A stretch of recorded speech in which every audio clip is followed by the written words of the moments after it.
E segundo a CNN Brasil, os ministros do STF veem a possibilidade de julgar o inquérito do suposto plano de golpe ainda no primeiro semestre de 2025.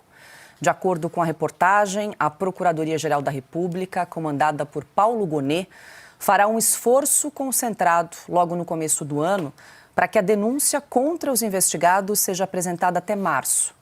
Conforme a emissora, a avaliação é de que o processo contra quem está preso seja mais rápido, para evitar que as prisões preventivas se alonguem sem uma acusação formal. Ainda segundo a CNN, a hipótese de prisão do ex-presidente Jair Bolsonaro antes da conclusão do processo é considerada improvável por integrantes da Suprema Corte. Constantino, vale lembrar que aquele relatório da Polícia Federal de quase 900 páginas, então foi encaminhado para a PGR, para a Procuradoria-Geral da República, está nas mãos agora de Paulo Gonet e a previsão que rola aí nos bastidores é que Gonet vai decidir se apresenta a denúncia, se arquiva esse inquérito ou se pede mais investigações, mais provas para a Polícia Federal. Isso deve ocorrer no primeiro semestre ainda de 2025. E tem a questão da possível prisão de Jair Bolsonaro, como bem Cauti falou, que mudaria todo o xadrez político para as eleições de 2026, né, Consta?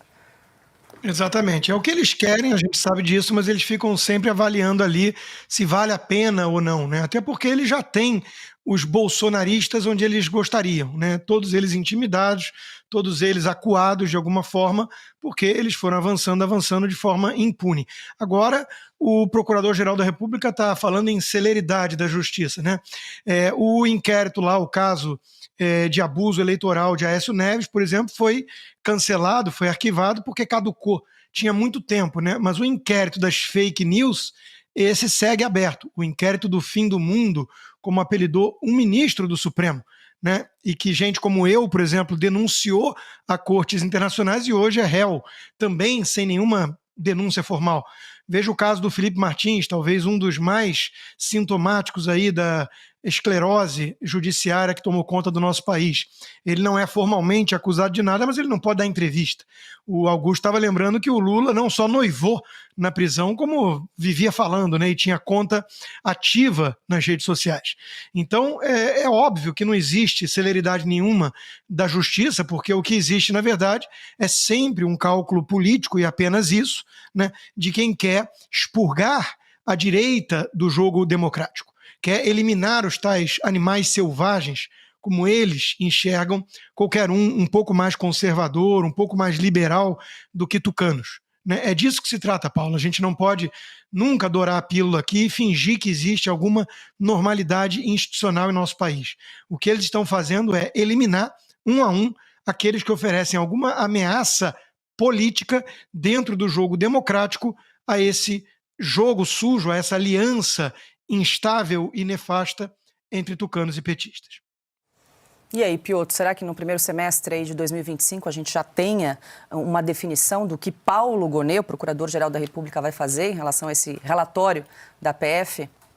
Aí tem uma pergunta que a gente precisa se fazer antes.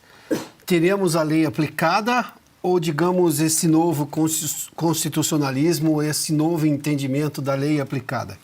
Porque, veja só, segundo a emissora aí, a avaliação é que o processo contra os que já estão presos seja mais rápido para evitar que as prisões preventivas se alonguem sem uma acusação formal. Nossa, se a PGR começou a se preocupar com isso agora, já temos um avanço. Porque lá, com os presos do dia 8, o devido processo legal foi para o espaço, com a conivência da PGR em boa parte dos casos, em que pese o fato de que em alguns momentos ela se manifestou contrária à prisão, mas teve caso ali de que não tinha denúncia e preso com quase um ano, mais de um ano ali. E privado de liberdade sem acusação formal. O caso da moça, por exemplo, lá da história do Perdeu Mané, que pintou de batom a Temis, a estátua em frente ao Supremo Tribunal Federal, sem nenhuma acusação formal, estava presa. E sem contar todas as acusações estapafúrdias, né? Golpe de Estado e também atentado violento contra o Estado Democrático de Direito. Quer dizer, onde é que começa um, termina o outro? Enfim, tem essas coisas. Aí vamos lá. Paulo Gonet foi aprovado pelo Senado na mesma sabatina em que Flávio Dino foi aprovado como ministro do Supremo. Os dois passaram por sabatina, como prevê a lei, E numa manobra ali da Comissão de Constituição e Justiça, do senador que pretende voltar à presidência do Senado, ele era presidente da CCJ, eu estou falando de Davi Alcolumbre, fizeram uma sabatina conjunta. Olha o absurdo. E os senadores aceitaram essa sabatina conjunta. Paulo Gonet foi pouco interpelado ali, a preocupação era em algum momento com Flávio Dino, que teve uma votação menor, mas mesmo assim conseguiu ser aprovado no Senado, na sabatina e depois no Senado. A questão é, este Paulo Gonet que foi interpelado lá, foi devidamente interpelado e não parece. Até porque tem muita coisa que se reclama hoje da Procuradoria-Geral da República. E olha que a Procuradoria-Geral da República, o Ministério Público, depois da Constituição de 88, era para ser mais altivo, porque a Constituição garante essa altivez, essa independência. Não é o que acontece. A PGR se manifesta, às vezes, em relação, ela, como órgão acusador, a titular da ação penal, como se diz no direito, ou seja, é quem pode acusar e dizer se há ou não há crime, o juiz julga, mas a questão é se o órgão acusador não vê crime, por que o juiz veria? E a gente está vendo que o Supremo toma uma decisão independentemente do que pensa a PGR. Quando consulta a PGR, parece que é pro forma. É essa PGR que vai se manifestar sobre esse processo. Esta PGR, a questão é, baseada em que entendimento da lei? No pacificado? No entendimento do Supremo de outras formações? Ou nesta coisa que ninguém entende exatamente o que vai ser tamanha insegurança jurídica que o atual Supremo trouxe ao país? Posso falar em nome do povo brasileiro? Diga, claro. O resultado desse tipo de ação está aqui numa pesquisa publicada pelo Poder 360, está aqui, que acabou de sair. Em dezembro de 2022, a avaliação positiva do Supremo era de 31%, achava ótimo ou bom, caiu para 12%. Os que achavam ruim ou péssimo somavam 31%, foi para 43%. Os brasileiros não adianta tentar tratar o povo brasileiro como um bando de idiotas. O povo vê a coisa como a coisa é. E conta o caso como o caso foi. O Supremo está assim no retrato. Eles acham que estão muito bem.